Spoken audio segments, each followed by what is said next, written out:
Guys, ako si Richard Gomez, no? Another na pod nga tips bahin sa luno sa halas, no?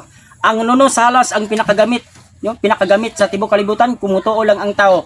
Kay ngano karon nga panahon, kinahanglan mutuo ta kay way mawala na to kung mutuo lang ta, no? Katong mga tao nga gipangbarang o kaha gipang lumay sila, no? May bawaan man gid nimo nga gibarang siya kay naa say mga balatian nga kuan, di na gid niya magwanta. Ug katong gipang lumay, may bawaan sa nimo nga gilumay siya, no? Kay tungod kay bisag unsa ka pangit sa babae maibog gid siya, no?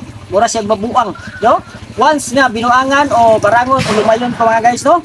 Ang imong buhaton ani kinahanglan buo gikan sa ulo paingon diri sa ikog nga buo gid siya nga luno sa halas, no? Hinukasan sa halas. Imo ni siyang sadlagon mayo. Pagkahuman imo siyang isagol sa kape. Ipainom nimo sa tawo nga gibarang o gilumay. Pinana mga guys ang pamaagi ani, no? Isagol sa kape. Ini si Richard Gomez. Like, follow and share. Richard Gomez TV. Thank you.